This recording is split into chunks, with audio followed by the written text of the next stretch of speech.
तो अब तक की सबसे बड़ी खबर यही है कि कृषि सुधार कानूनों के खिलाफ दिल्ली एनसीआर की जो सीमा है वहां पर हो रहे विरोध प्रदर्शन पर सुप्रीम कोर्ट ने किसान आंदोलन पर जताई नाराजगी और यहां तक टिप्पणी कर दी कि उन्होंने पूरे शहर का दम घोट कर रख दिया है। सुप्रीम कोर्ट ने सवाल किया कि जब कृषि सुधार कानूनों के खिलाफ अदालत में चुनौती दी गई है तो फिर सड़कों पर प्रदर्शन का क्या तुक है। कोर्ट ने यह भी पूछा कि क्या प्रदर्शन कर रहे संगठनों को न्यायिक व्यवस्था पर भरोसा नहीं है। कोर्ट ने सख्त लहजे में कहा कि सड़कों पर जो संगठन कृषि सुधार के विरोध में प्रदर्शन कर रहे हैं उन्होंने पूरे शहर का दम घोट दिया है, जो रुकना चाहिए। हालांकि याचिकाकर्ता ने सफाई दी कि वो प्रदर्शन कर रहे किसानों से अलग हैं और उन्होंने कहीं भी रास्ता जाम नहीं किया है, जिस पर कोर्ट ने कहा कि वो इस बारे में अदालत में हलफनामा दाखिल करें। लेकिन सवाल ये उठता है कि आखिर इस आंदोलन से किसको फायदा हो रहा है, क्योंकि सुप्रीम कोर्ट लगातार सख्त टिप्पणी करते हुए सख्त लहजे में सुप्रीम कोर्ट की तरफ से यह कहा गया है कि न्यायिक मंचों पर आप जाइए, वहां से समाधान ढूंढिए, आप सरकार से बात कीजिए, संसद में बहस के द्वारा समस्याओं का समाधान निकालिए। लेकिन इस तरीके से सड़कों को घेरकर, हाईवे को बंद करके, लोगों की परेशानियों को बढ़ाकर, कारोबार को बंद कर, जो नौकरी पेशा लोग हैं, जो उद्योग धंधे हैं, उस पर भी खासा असर पड़ा है। और आपको याद होगा कि एनएचआरसी की तरफ से भी कई राज्यों के अधिकारियों को यह नोटिस भेजा गया था और यह कहा गया था कि लगातार लोगों की तरफ से शिकायतें मिल रही हैं। तकरीबन 9000 से ज्यादा जो उद्योग धंधे हैं वो बंद हो चुके हैं सिर्फ आंदोलन की वजह से, क्योंकि दिल्ली के तमाम बॉर्डर्स घिरे हुए हैं और उसकी वजह से आम लोगों को आने जाने में दिक्कतों का सामना करना पड़ रहा है। सवाल यही कि किसको फायदा हो रहा है, क्योंकि कोर्ट भी ये कह रहा है कि क्या लोग बिजनेस बंद कर दें। क्या आपके इस आंदोलन से लोग खुश हैं? दो सहयोगी हमारे साथ लगातार बने हुए, सिंघू बॉर्डर पर जावेद मंसूरी और प्रियंका कांडपाल गाजीपुर बॉर्डर पर मौजूद है। प्रियंका, सबसे पहले आपके पास आते हुए, कोर्ट भी ये पूछ रहा है कि भाई किसको फायदा हो रहा है, क्या लोग बिजनेस बंद कर दें? एनएचआरसी की तरफ से भी कई राज्यों को नोटिस भेजा गया था और यह कहा गया था कि लोग शिकायतें करें। तकरीबन 9000 से ज्यादा जो कारोबार है, जो उद्योग है, वो बंद हो चुके हैं आंदोलन की वजह से।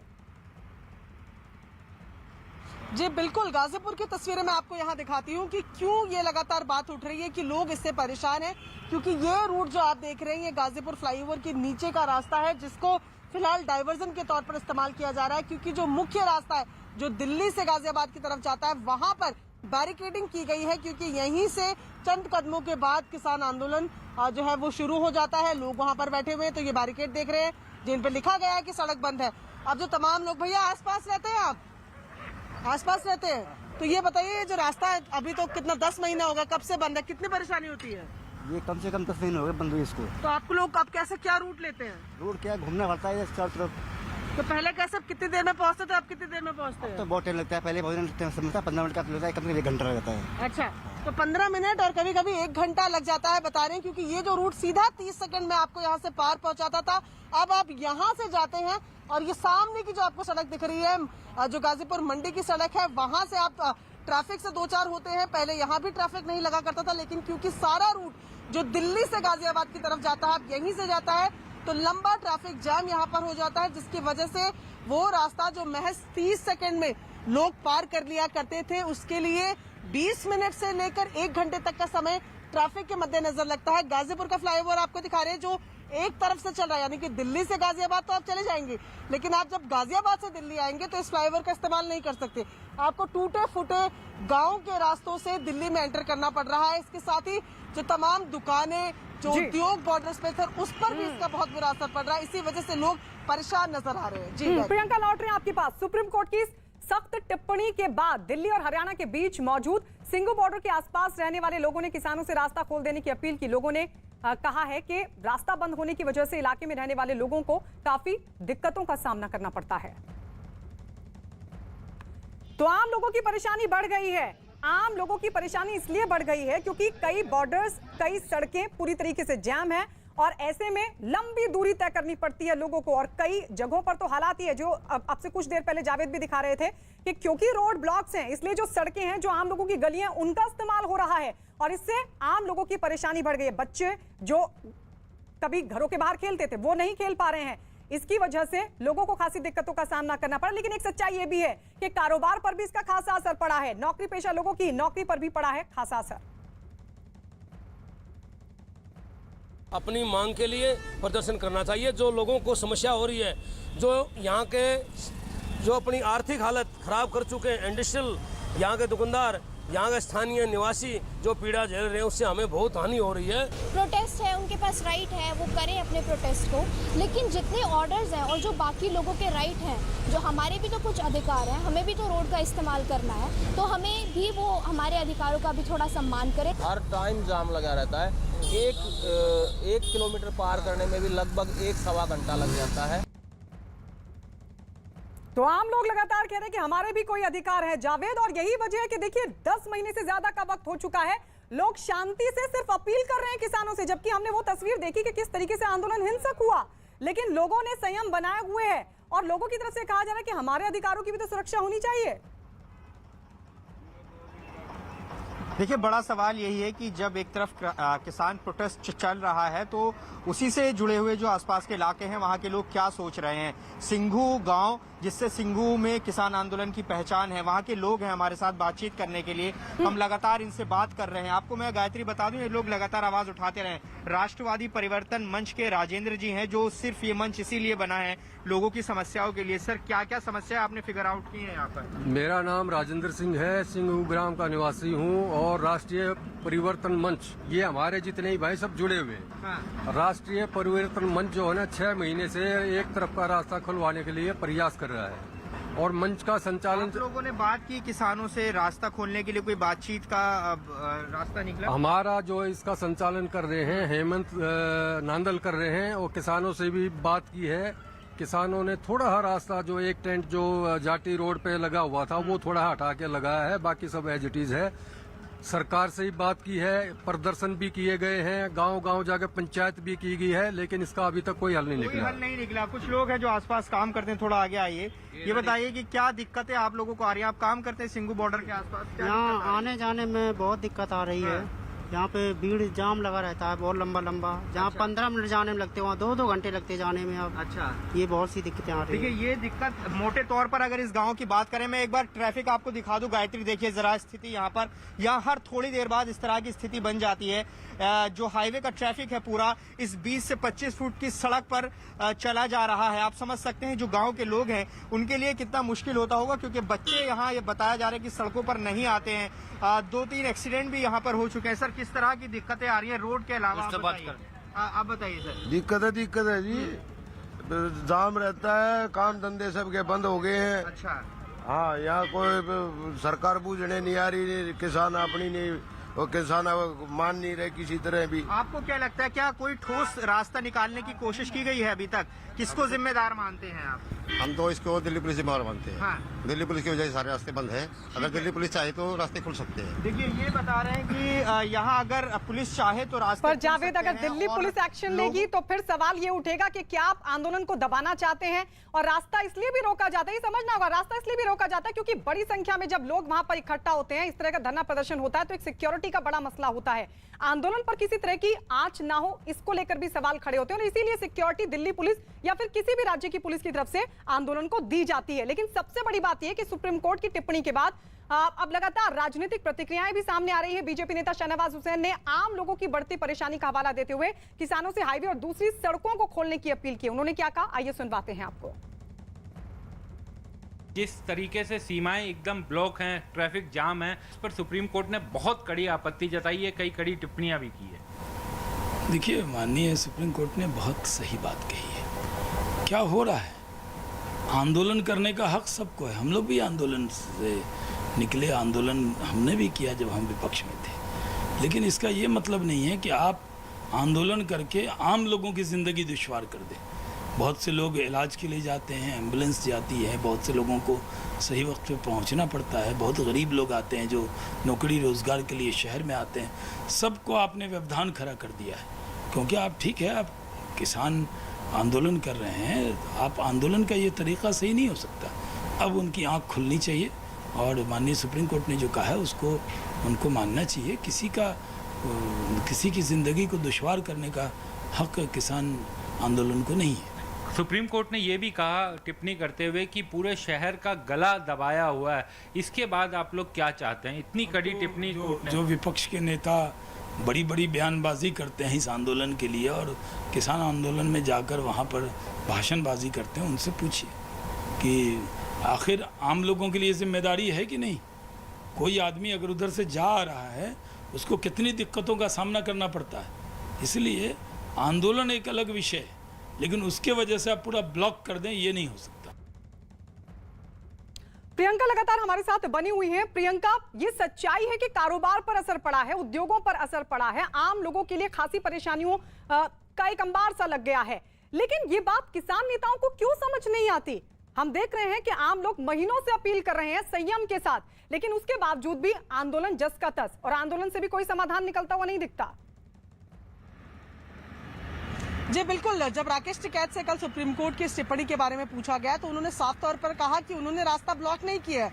उन्होंने कहा कि वो तो दिल्ली जाना चाहते थे, ये तो दिल्ली पुलिस ने बैरिकेड लगा के इस रास्ते को बंद किया है। वो तो खुद दिल्ली पुलिस से अपील कर रहे हैं, बाकी पुलिस से अपील कर रहे हैं कि वो लोगों के लिए रास्ता खोले, लेकिन ये कैमरे पर कहना और उसके बाद जिस तरीके से पूरा एरिया ऑक्युपाइड है, ऊपर की तस्वीरें, क्योंकि बैरिकेड्स यहाँ 2-2 लेवल के लगे हैं तो आपको किसान आंदोलन की तस्वीरें बहुत साफ नहीं दिख रही होगी, लेकिन किसानों के टेंट्स पूरे हाईवे में लगे हुए हैं। तो जाहिर तौर पर ये कह देने भर से कि रास्ता खोला जाए और एक्शंस जो कहते हैं कथनी और करनी में फर्क वो देखने को मिलता है, लेकिन मार सीधे तौर पर जो आम लोग हैं उनको पड़ रही है, जिनको सिर्फ 30 सेकंड का रास्ता अब 1-1 घंटे में कवर करना पड़ रहा है। कारण सिर्फ यही है कि किसान आंदोलन लगातार गाजीपुर बॉर्डर पे चल रहा है। बिल्कुल प्रियंका, और लोगों को भी जाहिर तौर पर हम ये दिखाई रहे हैं, बैरिकेडिंग लगाना भी क्यों जरूरी है, क्योंकि अगर आगे हाईवे बंद है, रास्ता खोल भी दिया तो क्या होगा, रास्ता वहीं पर जाकर जाम हो जाएगा, और ऐसे में किसानों को भी सिक्योरिटी देना बहुत जरूरी है। लेकिन इस बीच आपको बता दें कि किसान आंदोलन की वजह से हाईवे जाम करने पर सुप्रीम कोर्ट की सख्त टिप्पणी का दूसरे बीजेपी नेताओं ने भी किया स्वागत, किसानों से रास्ता खोलने की अपील की। पूरे देश में कहीं आंदोलन है, केवल दिल्ली के बॉर्डर्स पे एक आंदोलन चल रहा है। और जबकि अभी 2 दिन पहले भारत के कृषि मंत्री नरेंद्र सिंह तोमर ने कहा कि आइए आंदोलन छोड़िए, अगर इस तीनों कानून में कोई किसी विधेयक पे नाइतफाकी है, विधेयक के किसी प्राविधान पे अगर किसानों के हितों के कोई प्रतिकूल हो, तो हम केंद्र सरकार बात करने के लिए तैयार है। ये केवल राजनीति से प्रेरित आंदोलन है। माननीय सुप्रीम कोर्ट जी का धन्यवाद देना चाहता हूँ कि माननीय सुप्रीम कोर्ट ने जिस प्रकार का पहले भी वक्तव्य दिया था और 3 कृषि विधेयकों को स्थगित भी कर दिया था, और उसके बावजूद भी आंदोलन करना, लोगों को परेशान करना, तंग करना, मैं समझता हूं उनकी एक सोची समझी रणनीति है कि अराजकता कैसे फैले, देश का माहौल कैसे खराब हो। मैं कोर्ट के इस निर्णय से बहुत सहमत हूं कि दिल्ली आना जाना दूभर हो गया है और ये बाकी जनता के साथ बहुत बड़ा अत्याचार हो रहा है, लोगों को बहुत दिक्कतों का सामना करना पड़ रहा है। मैं आपके माध्यम से किसान भाइयों से अनुरोध करना चाहूँगा कि वो जिद छोड़ें और वार्ता की मेज पर आएं। तो बहुत महत्वपूर्ण तस्वीर प्रियंका ने दिखाई कि आगे हाईवे जाम है और इसलिए दिल्ली पुलिस को बैरिकेड लगाना पड़ रहा है। जावेद, जरा बताइए लोगों को कि आखिर क्यों बैरिकेड लगाना पड़ता है पुलिस को, अगर आगे सड़कें ब्लॉक है, और अगर एक्शन लेते हैं तो फिर किस तरीके की तस्वीर, किस तरह का संदेश जाएगा? देखिए, सिंघू बॉर्डर की अगर हम बात करें तो जहां प्रोटेस्ट साइट से है उससे करीब 1 से 1.5 किलोमीटर पहले ही उस हाईवे पर बैरिकेड लगाया गया है। लिहाजा यही वजह है कि ये जो सड़क है इसी का इस्तेमाल लोग आने जाने के लिए करते हैं। अगर आपको सोनीपत पानीपत के लिए जाना है दिल्ली से अगर आप आ रहे हैं, लेकिन इस सड़क के इस्तेमाल होने से जो आसपास के लोग हैं जाहिर है उन्हें दिक्कत जरूर हो रही है।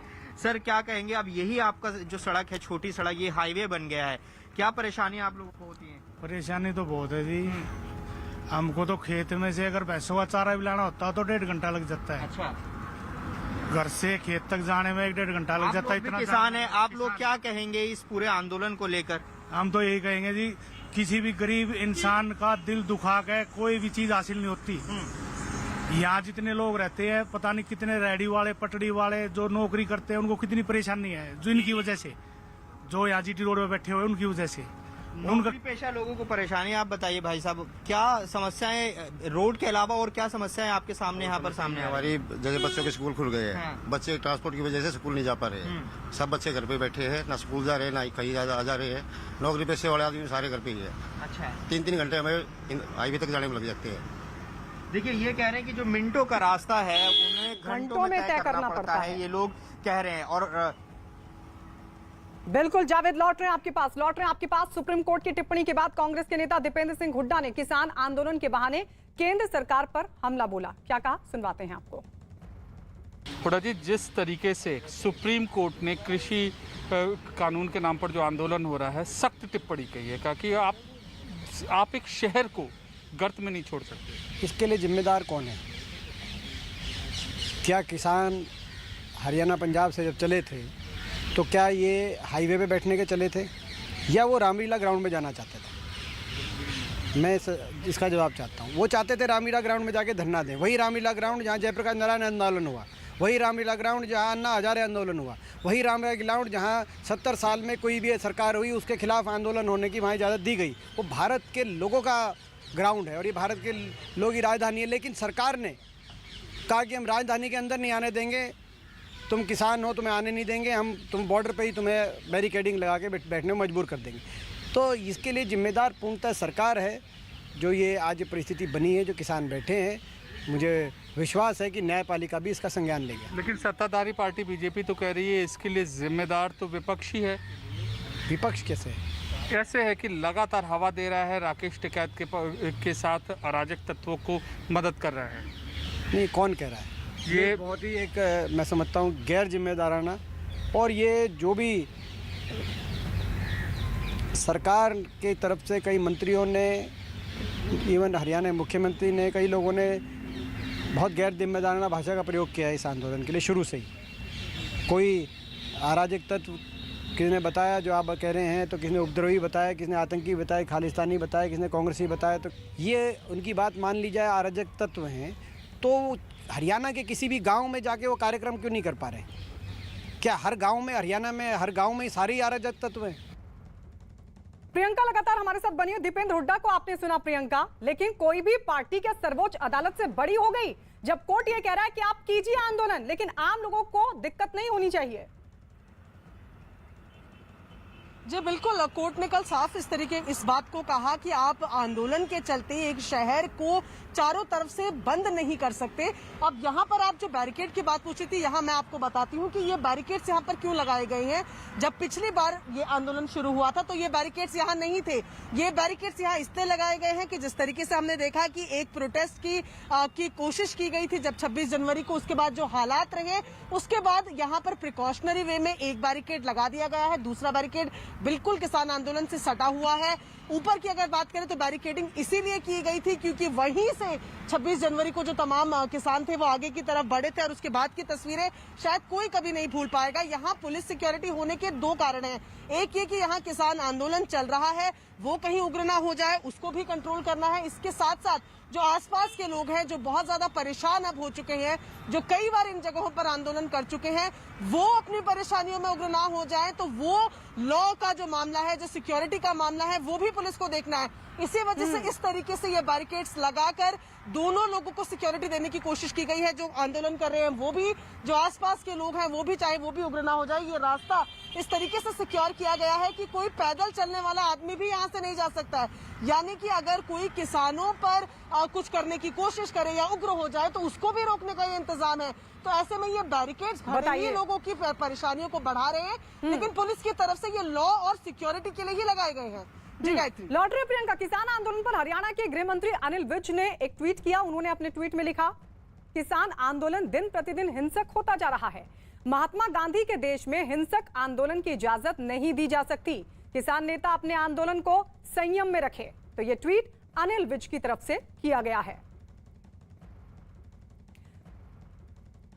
तो ये देखिए तस्वीर हम आपको दिखा रहे हैं। अलग अलग बॉर्डर्स पर लगातार जो किसानों का आंदोलन है पिछले 10 महीनों से ज्यादा का वक्त हो चुका है, यूं ही चल रहा है। और यही वजह कि सुप्रीम कोर्ट को भी सख्त लहजे में यह कहना पड़ा कि अगर आप फार्म लॉ को लेकर सुप्रीम कोर्ट आए हैं तो फिर सुप्रीम कोर्ट पर भरोसा रखिए। क्या आपको कोर्ट पर भरोसा नहीं है? और अगर भरोसा है तो फिर इस आंदोलन का क्या तुक है, ये सुप्रीम कोर्ट की तरफ से पूछा गया है। इसके अलावा सुप्रीम कोर्ट ने यह भी कहा कि क्या बिजनेस बंद कर दिया जाए, क्या आम लोग इस आंदोलन से खुश होंगे? सुप्रीम कोर्ट ने कहा कि आप लोगों ने शहर का दम घोट कर रख दिया है, क्योंकि अलग अलग बॉर्डर्स पर बड़ी संख्या में तमाम लोग डटे हुए हैं। किसान आंदोलन के नाम पर लगातार ये धरना प्रदर्शन चल रहा है और इस सब की वजह से सुप्रीम कोर्ट की तरफ से इससे पहले भी कहा गया था कि न्यायिक मंचों पर ही इस तरह की समस्याओं का समाधान हो सकता है। अगर किसान नेता ये कहते हैं कि उन्हें कानून से कोई दिक्कत है तो न्यायिक मंचों पर उसका समाधान हो सकता है, या फिर समाधान हो सकता है संसद के भीतर बहस के जरिए, या फिर सरकार से आप बातचीत कीजिए। लेकिन इन तमाम चीजों से, इन तमाम मंचों से इतर आंदोलन लगातार जारी है, लेकिन उसका भी कोई समाधान निकलता नहीं दिख रहा। और इसी के बाद ही सुप्रीम कोर्ट को यह सख्त टिप्पणी करनी पड़ी। और इस सब के बीच आपको बता दें, प्रधानमंत्री मोदी का विपक्ष पर हमला। यह बड़ी खबर, कृषि सुधार कानून पर यू टर्न का आरोप, विपक्ष पर सियासी धोखाधड़ी का आरोप भी लगाया गया है। यह बड़ी खबर इस वक्त की मिल रही है। एक इंटरव्यू में प्रधानमंत्री नरेंद्र मोदी का बड़ा बयान सामने आया, जिसमें उन्होंने कहा कि सरकार किसानों से बातचीत को तैयार है। लगातार कृषि मंत्री की तरफ से भी बातचीत का इनविटेशन दिया जाता रहा है। इस बीच प्रधानमंत्री मोदी ने विपक्ष पर निशाना साधा, कृषि सुधार कानून पर यू टर्न का आरोप विपक्ष पर। अमिताभ सिन्हा हमारे वरिष्ठ सहयोगी इस वक्त हमारे साथ जुड़ गए हैं ज्यादा जानकारी के साथ। अमिताभ जी, पीएम ने क्या कहा? देखिए, प्रधानमंत्री ने सीधे सीधे कहा है कि जो लोग सरकार बनाने के लिए सरकार चलाई जाती है और उनका जो फंडामेंटल थिंकिंग है वो है जनता की सेवा की, इसीलिए किसानों की भलाई के लिए किसान का बिल वो तमाम दलों को लेकर आए थे। लेकिन जो पार्टियां चुनाव के पहले मैनिफेस्टो में प्रॉमिस करती हैं और बाद में उस पर यू टर्न लेती हैं और इशारों पर उन्होंने निशाना साधा और कहा है कि तो पार्टियां प्रॉमिस करती हैं किसानों के ऊपर, जनता के लिए, और यू टर्न लेती हैं और उसके बारे में गलत सूचना फैलाती हैं जनता के बीच में, जिनको जो वायदा उन्होंने खुद किया है। तो ये राजनीतिक धोखाधड़ी होती है, इंटेलेक्चुअल डिसऑनेस्टी होती है। ये उन्होंने सीधे सीधे इशारा कांग्रेस की तरफ किया है, जिन्होंने किसान बिल का पूरी तरह से विरोध किया है। उन्होंने कहा है कि जो प्रो फार्मर रिफॉर्म्स का विरोध कर रहे हैं, उनकी सही जो बात है वो उनकी इंटेलेक्चुअल डिसऑनेस्टी है, राजनीतिक धोखाधड़ी है। ये प्रधानमंत्री ने इस इंटरव्यू में कहा है। और आंदोलन का सपोर्ट लगातार विपक्षी दल कांग्रेस समेत कर रहे हैं। आंदोलन को लेकर सुप्रीम कोर्ट भी कह रहा है कि समाधान तो पिछले दिनों भी कहा सुप्रीम कोर्ट ने, समाधान तो न्यायिक मंचों से निकलेगा, संसद से निकलेगा, सरकार से बातचीत से निकलेगा। समाधान तो बातचीत से ही निकलेगा। और कल भी कोर्ट की तरफ से ये कहा गया कि अगर आप कोर्ट का दरवाजा खटखटा रहे हैं तो फिर आंदोलन का कोई तुक नहीं है, लेकिन विपक्ष लगातार हवा दे रहा है। जी बिल्कुल, प्रधानमंत्री ने यही कहा है कि हम जो छोटे और मार्जिनल किसान हैं उनके सशक्तिकरण के लिए कमिटेड हैं। जो नए कृषि कानून बने थे, जिसके बारे में लगातार सवाल उठाए जा रहे हैं, सरकार पहले दिन से कह रही है कि अगर आपको उससे कोई असहमति है तो आइए, सरकार बैठकर बात करने को तैयार है, उस पर चर्चा करने को तैयार है। कई राउंड की बैठकें भी हो चुकी हैं इस बारे में, लेकिन अभी तक कोई भी विरोध करने वाली पार्टियां या फिर किसान के जो संगठन है वो किसी स्पेसिफिक पॉइंट पर नहीं आए हैं जिस पर उनको असहमति है। वो सिर्फ चाहते हैं कि किसान बिल को बदल दिया जाए। तो ये तो बिल्कुल राजनीतिक धोखाधड़ी है। जब आधार इंप्लीमेंट होता है, जीएसटी इंप्लीमेंट होता है, फार्म लॉ इंप्लीमेंट होता है, तो ये बहुत इंपॉर्टेंट चीजें होती हैं। और ये अगर इस पर आप कांग्रेस अपने प्रॉमिस से पीछे हट रही है तो राजनीतिक धोखाधड़ी से कम नहीं है। जी शुक्रिया अमिताभ जी हमारे साथ जुड़ने के लिए, बातचीत के लिए। तो सरकार किसानों से बातचीत के लिए तैयार है। प्रधानमंत्री मोदी का बड़ा बयान। प्रधानमंत्री मोदी ने विपक्ष पर भी हमला बोला। विपक्ष पर हमला बोलते हुए प्रधानमंत्री मोदी ने कहा कि कृषि सुधार कानून पर यू टर्न ले रही है कांग्रेस। विपक्ष पर सियासी धोखाधड़ी का आरोप भी प्रधानमंत्री मोदी की तरफ से लगाया गया। एक इंटरव्यू में प्रधानमंत्री नरेंद्र मोदी ने यह निशाना साधा। और आइए बढ़ते आगे। उत्तर प्रदेश में अवैध धर्मांतरण मामले से जुड़ी एक बड़ी खबर। अवैध धर्मांतरण के आरोपियों पर शिकंजा कसना हो चुका है शुरू, और इस मामले की जांच में जुटी यूपी एटीएस ने धरपकड़ लगातार जारी की है, जिसके तहत एक दिन पहले कानपुर से एक आरोपी धीरज जगताप को गिरफ्तार किया गया, जो कि महाराष्ट्र के यवतमाल का रहने वाला है। इससे पहले गुरुवार को यूपी के ही फतेहपुर से एक नेपाली मौलाना को गिरफ्तार किया गया था, जिस पर करीब 20 साल से पहचान छिपाकर अवैध धर्मांतरण का रैकेट चलाने का आरोप है। अब तक इस मामले में उमर गौतम, मौलाना कलीम सिद्दीकी समेत 10 से ज्यादा आरोपी गिरफ्तार हो चुके हैं। यूपी एटीएस के साथ ही यूपी एसटीएफ और ईडी भी इस अवैध धर्मांतरण के रैकेट की जांच पड़ताल में लगातार जुटी हुई है। लगातार हम आपको दिखा रहे हैं कि अब तक कितनी गिरफ्तारियां हो चुकी हैं। एक और गिरफ्तारी हुई है, इससे पहले एक गिरफ्तारी फतेहपुर से हुई, नेपाली मौलाना को गिरफ्तार किया गया। अब तक कई गिरफ्तारियां हो चुकी हैं और अब एक और गिरफ्तारी हुई है। लगातार धर्मांतरण का ये पूरा जाल जिसमें गिरफ्तारी हो रही है, अवैध धर्मांतरण के आरोपियों पर शिकंजा कसना शुरू हो चुका है। इस पूरे मामले की जांच यूपी की एटीएस कर रही है और धरपकड़ भी चल रही है। एक दिन पहले कानपुर से एक आरोपी धीरज जगताप को गिरफ्तार किया गया और यह बताया जा रहा है कि महाराष्ट्र के यवतमाल का यह रहने वाला है, जो इस पूरे रैकेट से जुड़ा हुआ है।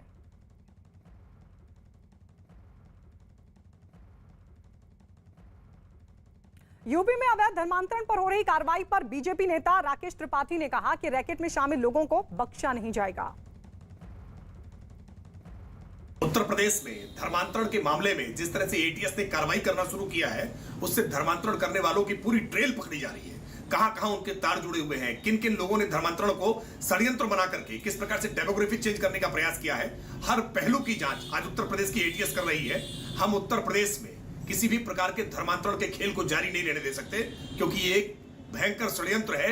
उत्तर प्रदेश में किस प्रकार से डेमोग्राफी चेंज की जा सके, ये वर्षों से हो रहा था, लेकिन आज उत्तर प्रदेश में योगी आदित्यनाथ जी की सरकार आने के बाद हमने लगातार इसका खुलासा करना शुरू किया है और ये अभियान बंद नहीं होने वाला। जहां जहां इसकी जड़ें हैं, हम खोद कर निकालेंगे। तो सवाल यही है कि और कितने लोग और कहां तक फैले हैं धर्मांतरण से जुड़े इस पूरे रैकेट के तार। अजीत हमारे साथ फोन लाइन पर जुड़ गए हैं। एक और गिरफ्तारी। अजीत, अब कितने और लोग इस पूरे रैकेट से जुड़े हो सकते हैं और ये कामयाबी किस तरीके से मिली?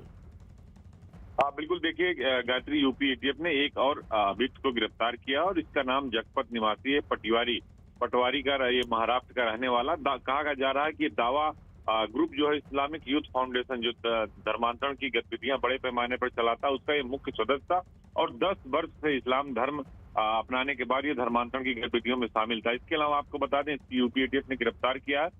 जो पहली गिरफ्तारी हुई थी उमर गौतम और कासिम जहांगीर की, उससे पूरा नेक्सस है मिलकर सामने आ रहा। कल आपने देखा कि फतेहपुर में मौलाना हाफिज पकड़ा गया, जो नेपाल का मूल निवासी रहने वाला 15 सालों से धर्म परिवर्तन कराता था, और नूरुल दहा जो वहाँ का हाई स्कूल है इंग्लिश मीडियम, वहाँ कलमा पढ़ाया जाता था। तो एक के बाद एटीएस खुलासा करती जा रही है और इसको लेकर लगातार यूपी एटीएस काम करे। लेकिन विपक्ष इस पर सवाल जरूर खड़े कर रहा है। लेकिन जो धर्मगुरु है मौलाना सुफियान निजामी ने कहा कि जानबूझकर मुसलमानों को टारगेट किया जा रहा है और कांग्रेस कहती है कि उत्तर प्रदेश में चुनाव आते हैं तभी ऐसे मामले उठ के आते हैं। लेकिन यूपी एटीएस और सरकार के अधिकारियों का गायत्री सीधे तौर पर कहना है कि बहुत बड़ा मामला है, अबू कतर से लेकर पाकिस्तान लेकर विदेशी नेक्सस भी सामने आया। तो लिहाजा एटीएस अभी भी जांच कर रही है और उसकी दबिश का सिलसिला जारी है। शुक्रिया अजीत इस तमाम जानकारी के लिए। यूपी एटीएस ने अवैध धर्मांतरण गिरोह के सिंडिकेट से जुड़े एक और आरोपी को किया है गिरफ्तार। आरोपी धीरज जगताप महाराष्ट्र के यवतमाल का रहने वाला है, जिसे कानपुर से गिरफ्तार किया गया। आरोपी धीरज मौलाना उमर गौतम और मौलाना कलीम सिद्दीकी के नेटवर्क से जुड़ा था और फराज शाह के ग्रुप इस्लामिक यूथ फेडरेशन में धर्मांतरण की गतिविधियां संचालित करता है। उस पर लोगों की मदद करने के बहाने उन्हें लालच और डराकर धर्मांतरण कराने का आरोप है। धीरज पर धर्मांतरण करने वाले लोगों के अवैध दस्तावेज बनाने का भी आरोप लगा है। और इस बीच कांग्रेस के नेता सुरेंद्र राजपूत ने आरोप लगाया कि यूपी में जब भी चुनाव आते हैं तो बीजेपी धर्मांतरण जैसे मुद्दे उठाती है। जबरन धर्मांतरण कानूनन संज्ञेय अपराध है, इसके खिलाफ कार्रवाई होनी चाहिए, कठोर कार्रवाई होनी चाहिए, विधि सम्मत कार्रवाई होनी चाहिए और सही तरीके से जांच करके कार्रवाई होनी चाहिए। लेकिन जबरिया धर्मांतरण की ये घटनाएं और ऐसे लोगों को पकड़ा जाना जब जब उत्तर प्रदेश में चुनाव आते हैं तब ही ज्यादा क्यों हो जाता है? भारतीय जनता पार्टी किसी भी चुनाव से पहले इस तरीके की घटनाओं को मीडिया में प्रमुखता देती क्यों है, ये समझ से परे है। और इस बीच आपको बता दें, प्रधानमंत्री नरेंद्र मोदी आज सुबह 11 बजे वीडियो कॉन्फ्रेंसिंग के जरिए जल जीवन मिशन पर ग्राम पंचायतों और ग्राम जल और स्वच्छता समितियों के साथ बातचीत करेंगे। पीएम मोदी लोगों के बीच जागरूकता बढ़ाने और मिशन के तहत योजनाओं में ज्यादा पारदर्शिता और जवाबदेही के लिए जल जीवन मिशन ऐप की भी शुरुआत करेंगे। और इस मौके पर पीएम मोदी राष्ट्रीय जल जीवन कोष का भी करेंगे शुभारंभ, जहां कोई भी व्यक्ति, संस्था, कॉर्पोरेट या परोपकारी, चाहे वो भारत में हो या फिर विदेश में, हर ग्रामीण घर, स्कूल, आंगनबाड़ी केंद्र, आश्रमशाला और अन्य जो सरकारी स्थान है वहां पर नल का पानी कनेक्शन देने में मदद के लिए अपना योगदान दे सकता है।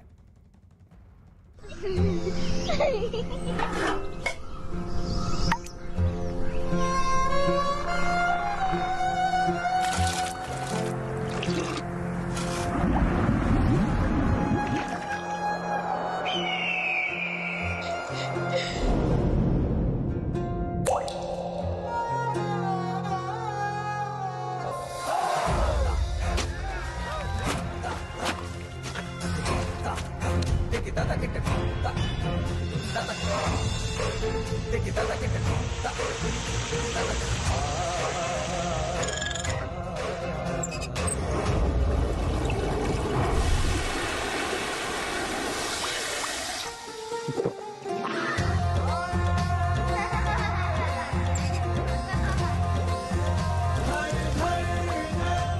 जल जीवन मिशन।